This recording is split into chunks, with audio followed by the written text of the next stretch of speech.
All right, well, this is the first time I have ever been disappointed by my Model S in the snow. Now, let's get the headlight on there. Now, I have basically plowed through this unplowed driveway every time I am here. This is my parents' place, their motel, and it's closed during the wintertime, but I'm here on weekends.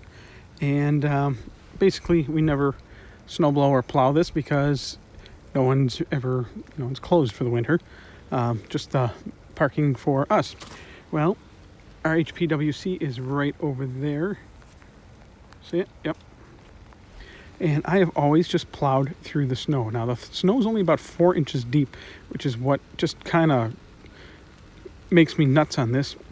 And basically what happened is this time it is a little slushy. It's a wetter snow. I wonder did I dig that hole with my car tires? Holy crap. It is a wetter snow. Come on, automatic exposure. There we go. And I got stuck. As you can see, I was even using roofing shingles to try and get the car out. Now, the problem wasn't so much that the car can't go through snow. This is a twofold problem. See, I am not sinking down. That's because this snow right here is about... I take it back. I think there's about 6 inches total of snow on the ground. And, well, actually, I'm only sinking down when I lift the foot off the ground. There we go. And the car off the ground is about 3 or 4 inches in height because I do not have air suspension. If I did, this would probably be the one and only time I would praise air suspension. And what it comes down to is the bottom of the car is so smooth. As I drove over this, the skateboard flat bottom or surfboard flat bottom of the car compacted the snow down. This is like perfect snowball or snowman snow. So the further I went, it kept compacting down until it actually was managed to lift the car slightly off the ground. And by doing that and packing this down, and by doing that, I was actually supporting the weight of the car by the battery pack in a way, but it was spread out. It's not like putting a jack under the battery pack and jacking up the whole car. Since the bottom of the car is flat, the whole weight was spread across the entire bottom of the pack, which in the end is pretty spread out.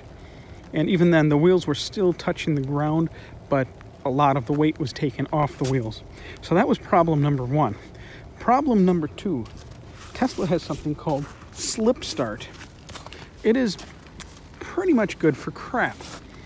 Slip start allows the wheels to spin even though they may not have traction. This is useful for rocking a car back and forth and trying to get it out of a snow pile. Now, if I could have, I would have just asked somebody to give me a small tug since I only got about 10 feet off the road into the driveway here. But that is actually the first car that's driven by in the 1 hour that I've been over here.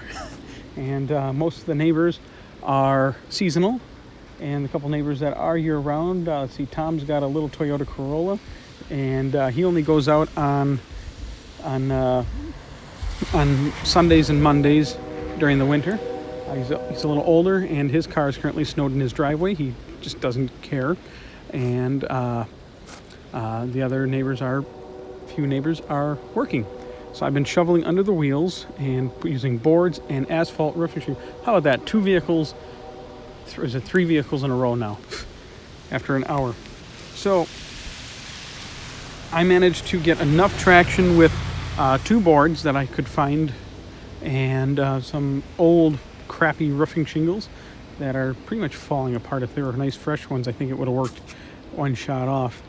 And by rocking the car back and forth, I did manage to then get it out.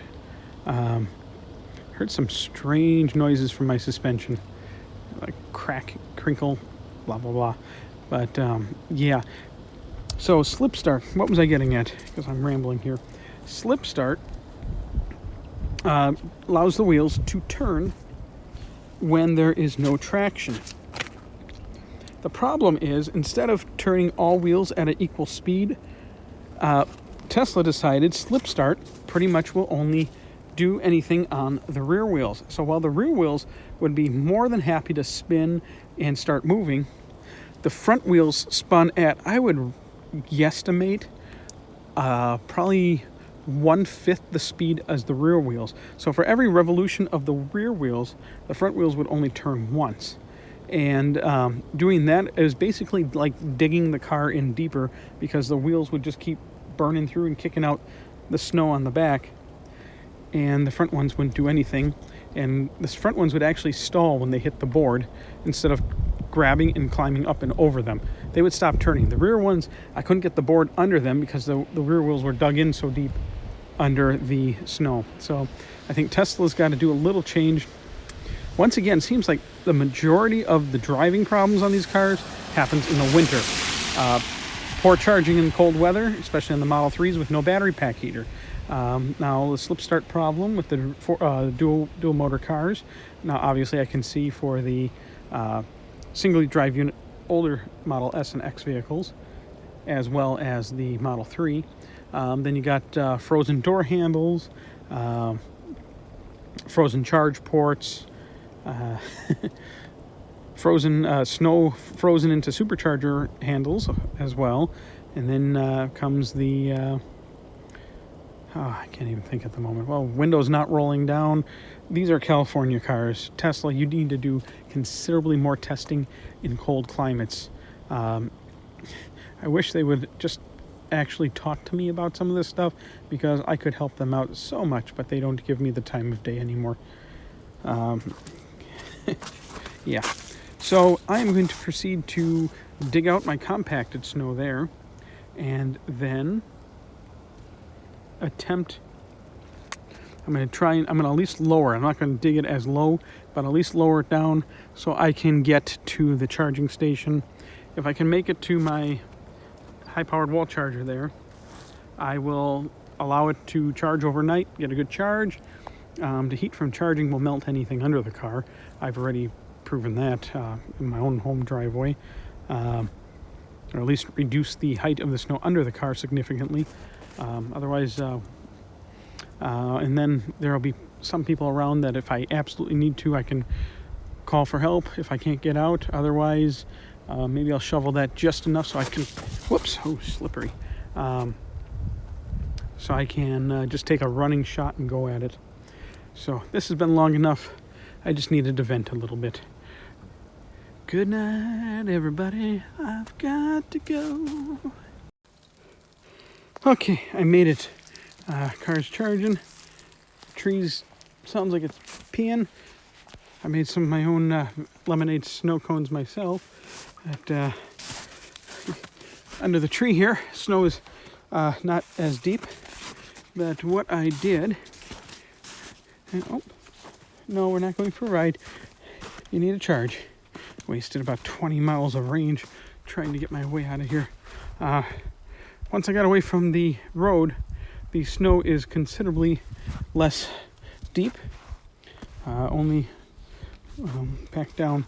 Well, it's considerably less deep, as the bottom of the car was barely touching it now. So what I did is I actually it was a little slipping over here, but I went back and forth about 20 times and just squashed everything down to make it as flat as it can. Temperature's going to dip tonight, so it'll freeze and get hard as a rock, so I don't have to worry about squishy snow tomorrow. Sorry for the shaky video. I actually broke my phone gimbal the other day and I don't have my camcorder on me. My new one arrives on Monday. That'll be a nice change of things. You know what? I'm done. I'm not screwing around with boards or nothing anymore. Tonight, get my shovel. But I think I also figured out what happened. The driveway slopes down, and as you can see, the city plow loves plowing everything onto the into our driveway here. And I think a lot of it got sprayed up right there, and the way the driveway kind of curves a bit, and when the back of the car came down, there was probably a little deeper at that spot, and that's what got it. I think if I would have had a little bit more speed, I could have actually literally slid right over it with the nice smooth bottom of the car, but not enough speed because I was worried about damaging the car. Mike Anthony, if you're watching this. Yeah, Mike pretty much destroyed all the plastics under his car, and the wheel wells, everything got ripped out just driving on the road from a bit of slushy snow. That was quite insane that much damage happened, but that's what happened. So he knows firsthand about this crap. So after seeing that, I've been taking it a little easier. But yeah, wow. Okay, so I'll put my shovel back. I am freaking beat. If I was off my meds, I'd go have a nice cold one, but Doc says no alcohol until my stomach is all healed up. So I think I will have a nice iced tea and call it a night. This is my, we're losing focus now a little bit. This is my rental house, and the closest shovel at hand. I rent this out, Airbnb. If anybody's interested, links in the description box. Put my shovel back. Customers are out right now. Ooh, it's a little slippery here. As rain just turned to ice rain. Yeah, that was not slippery when I walked it a little bit ago. Holy moly.